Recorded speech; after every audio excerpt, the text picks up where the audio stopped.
सामान्य व्यक्ति से कहा जाए तो वो भले प्रार्थना न बने, पर भगवान से कहें तो वो प्रार्थना बन जाए।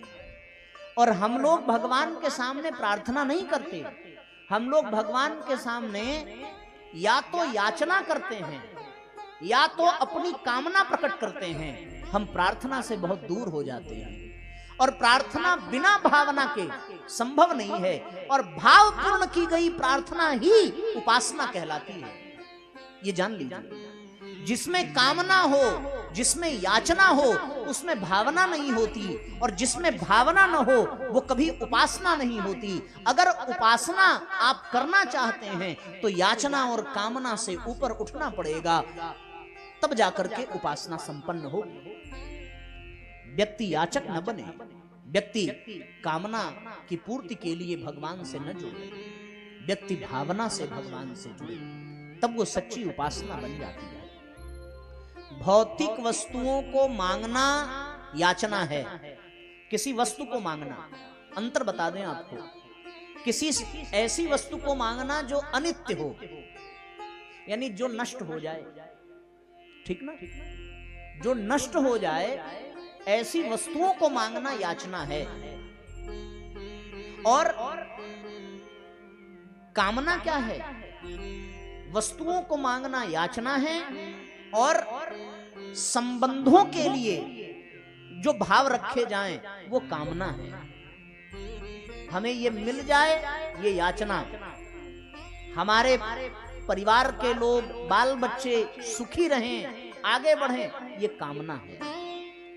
तो याचना और कामना दोनों हेय दृष्टि से देखा जाता है अध्यात्म में। इसके बाद नंबर आता है भावना का।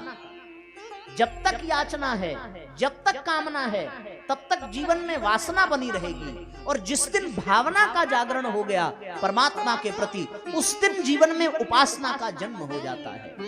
कामना है तो व्यक्ति मांगता रहेगा, पर भावना जग जाए तो फिर व्यक्ति मांगना छोड़ करके देना प्रारंभ कर देता है। माँ के मन में बच्चों के प्रति कामना नहीं होती, भावना होती है। इसलिए माँ बच्चों से कभी मांगती नहीं है, बच्चों को केवल देती रहती है, बांटती रहती है। और बच्चों के मन में भावना नहीं होती, केवल कामना होती है। इसीलिए वो माँ बाप से हमेशा मांगते रहते हैं, मांगते रहते हैं। जिस दिन बच्चों के मन में भावना जग जाए, फिर वो बच्चे माँ बाप से मांगना छोड़ करके, याचना छोड़ करके माँ बाप को पूजना प्रारंभ कर देते हैं। तब वो बालक, वो बालिका श्रवण कुमार और राम लक्ष्मण जैसे बन जाते हैं। फिर उनमें भावना का संचार हो जाता है। उपासना जीवन में तभी घटित होगी जब जीवन में भावना का आगमन होगा। कामना से ऊपर उठना पड़ेगा।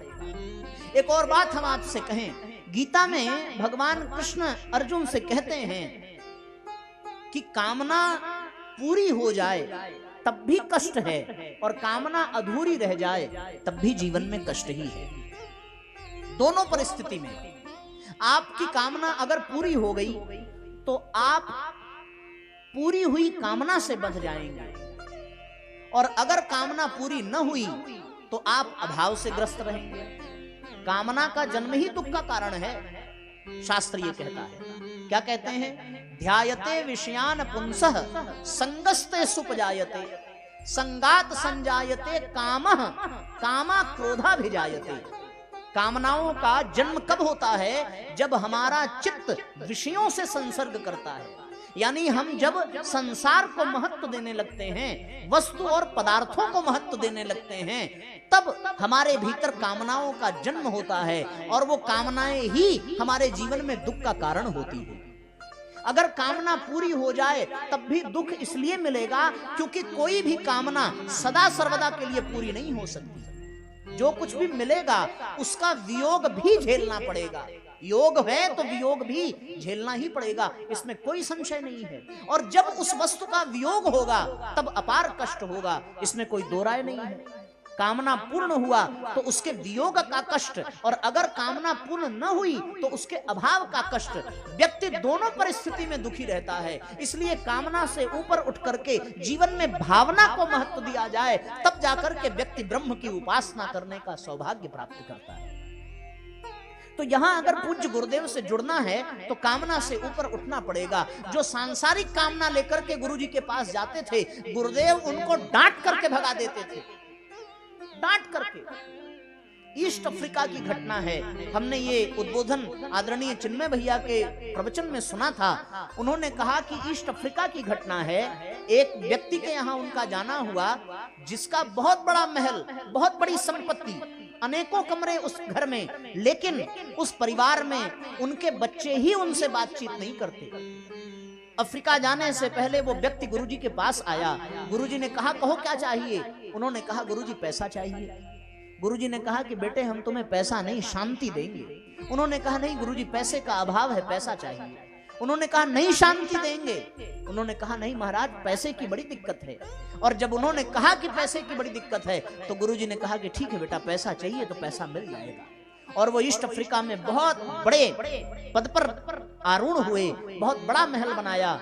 उनके परिवार की स्थिति ये है कि वो $12,000 हर महीने अपने बच्चे को भेजते हैं, फिर भी उनका बच्चा उनसे बात नहीं करता।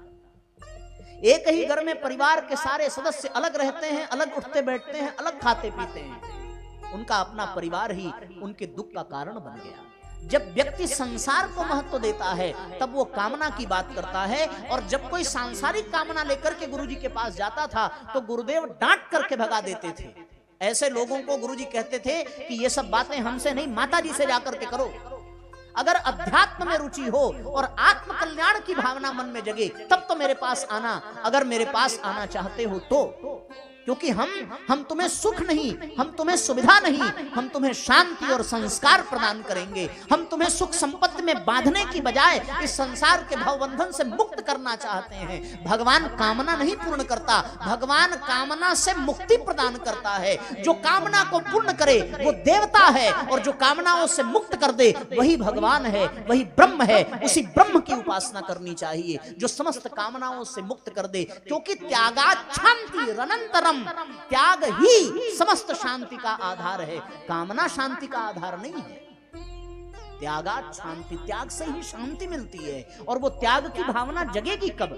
जो गुरुजी से जुड़ेगा, जिसमें गुरुदेव के प्रति भावना होगी। गुरुदेव के प्रति जब भावना जग जाती है तो व्यक्ति अपने महीने भर में से एक दिन की कमाई अंशदान में दे देता है, अपने जीवन के बचे हुए समय का समयदान कर देता है। फिर वो त्याग करता है, वो अंशदान करेगा, वो समय दान करेगा, वो जीवन दान करेगा। और ऐसा करने वाला व्यक्ति ही गुरु की कृपा का भागी बनता है। ये जान लीजिए, गुरु से जुड़ना है तो भावना से जुड़ना पड़ेगा ना, कामना से मत जुड़िएगा। हमारा उद्देश्य ये रत्ती भर भी नहीं है कि जब हम कल यहाँ दीक्षा संस्कार करावें तो एक भी व्यक्ति गायत्री मंत्र की दीक्षा से वंचित न रह जाए। ये हमारा उद्देश्य नहीं है। हमारा उद्देश्य ये है कि आप में से एक ही व्यक्ति गायत्री मंत्र की दीक्षा ले, लेकिन वो गुरुजी से कामना से न जुड़े, वो गुरुजी से याचना से न जुड़े, वो गुरुजी से भावना से जुड़ जाए तो हमारे लिए ये कार्यक्रम सार्थक हो जाएगा। और व्यासपीठ के लिए इससे बड़ी दक्षिणा और क्या हो सकती है कि कोई हमारे गुरुजी से भावना से जुड़ जाए। ये सबसे बड़ा पुरस्कार, सबसे बड़ा उपहार हमारे लिए यही होगा। हमें रत्ती भर भी यह आकांक्षा नहीं है कि हम गायत्री परिवार की संख्या को बढ़ा दें, हम गायत्री मंत्र की दीक्षा लेने वालों की भीड़ भाड़ बढ़ा दें, ऐसी हमारी कामना नहीं है। हमें तो कोई एक व्यक्ति चाहिए। और गुरुजी ने कितना सुंदर सूत्र दिया कि 100 कौरव धरती के भार और पांडव 5 हमें स्वीकार। केवल 5 व्यक्ति भी ऐसी दीक्षा ले ले जो गुरुजी से भावना से जुड़ जाए। और भावना से जब जुड़ जाए तब व्यक्ति मांगता नहीं है, तब व्यक्ति बांटना प्रारंभ करता है, देना प्रारंभ करता है। जब देने की भावना जग जाए उसको उपासना कहते हैं। शबरी के मन में भावना थी तो शबरी ने दिया, सुदामा के मन में भावना थी तो सुदामा ने दिया, हनुमान के मन में भावना थी तो हनुमान ने भगवान के लिए किया। और जिनके मन में कामना थी वो भगवान के सामने नाक रगड़ते रहे। जिन्होंने जो चाहा वो मिल तो गया, लेकिन वो चाहत ही उनकी दुर्गति का कारण बनी। कैकेयी ने महल चाहा था, कैकेयी को मिल तो गया, पर कैकेयी एक पल भी चैन से बैठ न सकी। दुर्योधन ने कहा नैव सूच्यम दास्यामि बिना युद्धेन केशव, मैं युद्ध के बिना सुई के नोक बराबर भी संपत्ति नहीं दे सकता। सो दुर्योधन को मिला तो, लेकिन दुर्योधन कभी चैन से बैठ न सका, बल्कि उससे अधिक शांति और आनंद पांडवों को वन में विचरण करते समय अनुभव हुआ। ये हम सब जानते हैं। क्यों? क्योंकि पांडवों में कामना नहीं थी, पांडवों में भावना थी। इसलिए साथियों, उपासना का मतलब भावना से जुड़ जाना। एक दूसरा, इसको कहते हैं अपनी बात गुरु से कहना, अपनी भावना गुरु के सामने प्रकट करना। अब एक सामान्य सी बात बता दें कि अभी हम लोगों ने एक गीत गाया था, पितु मातु सहायक स्वामी सखा तुम ही एक नाथ हमारे हो। ये कह तो दिया, तो अब जब सब वही हैं तो फिर कामना भी किससे कहने जाएं? ये भी तो प्रश्न उठेगा। तो फिर हम आपको ये अवश्य कह दें कि अगर कोई कामना भी मन में हो तो अपने गुरु के सामने रख देना, लेकिन जिद मत करना। बस इतनी सी विनती है, जिद मत करना। जो कामना हो वो रख देना, जिद मत करना, क्योंकि गुरु जानता है कि हमें किसमें हमारा हित है। वो हमारा हितैषी है, वो हमारे कल्याण के विषय में सोचता है। आप कामना रखनी हो तो अपनी रख दीजिएगा, कह दीजिएगा, लेकिन जिद मत करिएगा। जाही विधि राखे राम ताही विधि रहिए, उसमें ज्यादा आनंद है ना। बहुत प्यारी पंक्ति किसी ने लिखी है, बहुत आनंददायक है कि जो कहना हो कह दीजिए, लेकिन जो मिल जाए उसी में संतुष्ट रहिए, उसी में आनंदित रहिए। जाही विधि राखे राम ताही विधि रहिए, सीताराम सीताराम सीताराम कहिए, जाही विधि राखे राम ताही विधि रहिए।